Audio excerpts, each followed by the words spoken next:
श्री परमात्मने नमः।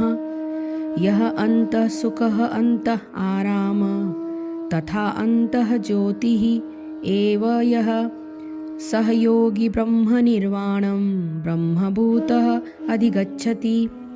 यह यानी जो, अंतः सुख यानी अंतर में सुखी, अंतः आराम अंतर में रमण करने वाला, अंतर्मुखी, तथा और अंतः ज्योति भीतर भीतर लक्ष्य करते हुए, एवं निश्चय ही यह जो कोई, सह वह, योगी योगी, ब्रह्म निर्वाणम ब्रह्म परब्रह्म में मुक्ति, ब्रह्म भूतः स्वरूप सिद्ध अधिगच्छति प्राप्त करता है।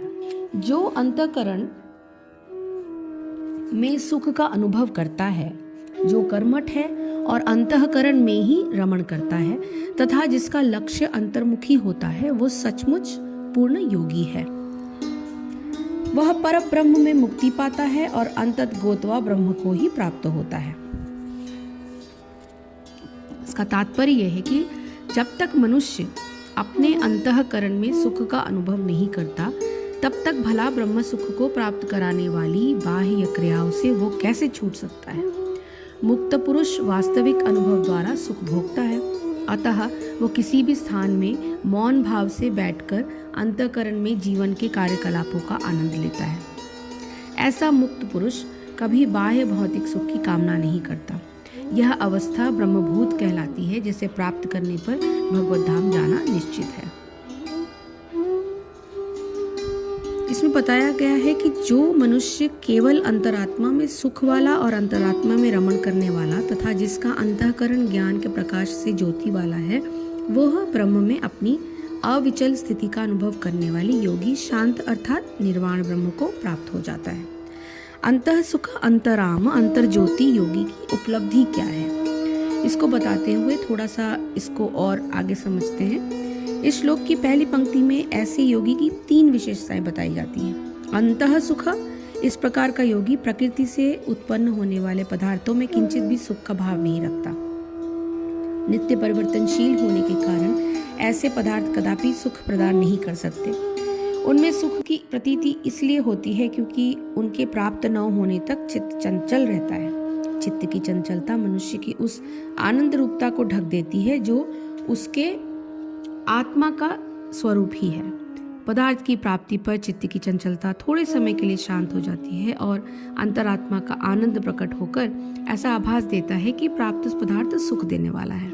किंतु पूर्व श्लोक में कहे गए योगी की स्थिति नित्य अपने आत्म स्वरूप में रहती है, अतः पदार्थों की प्राप्ति से यह केवल उपयोगिता का संबंध रखता है। उसको सुख तो वास्तव में अपने अंत स्वरूप के नित्य अनुभव में ही होता है।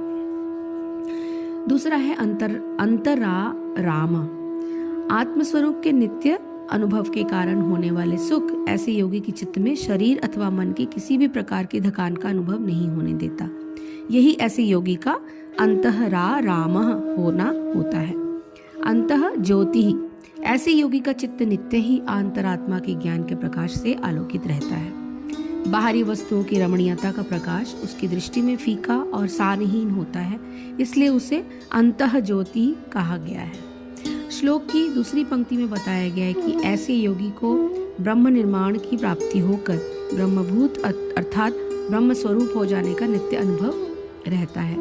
बाह्य निर्माण से उस स्थिति का बोध होता है जिसमें चित्त के अंदर किसी भी प्रकार की हलचल अथवा विचलन की संभावना नहीं होती। इसका तात्पर्य अविचल और अखंड शांत स्वरूप की प्राप्ति है। ऐसा योगी परमात्म तत्व के साथ अभिन्न हो जाता है, अर्थात पूर्ण रूप से ब्रह्म में अपनी नित्य स्थिति का अनुभव करता है, जो सर्वशक्तिमान, सर्वांतरयामी, सर्वज्ञ एवं सर्वसुहृद है।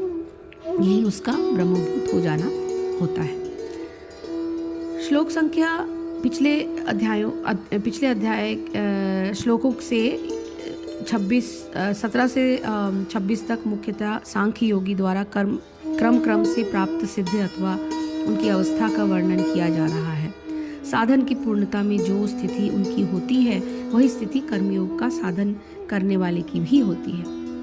श्लोक संख्या 12 पिछले इसी अध्याय में 5वें अध्याय में श्लोक संख्या 12 में ये कहा गया है। अतः सिद्ध अवस्था में दोनों की स्थिति में पूर्ण रूप से साम्य है, जैसा कि इसी अध्याय के श्लोक संख्या 2 से 5 तक बताया जा चुका है। इस स्थिति को प्राप्त होने पर दोनों के व्यवहार में एकता होने पर भी साधना अवस्था के संस्कारों में भिन्नता होने के कारण अन्य लोगों को कुछ भिन्नता दिख सकती है, किंतु मूल में एकता ही होती है।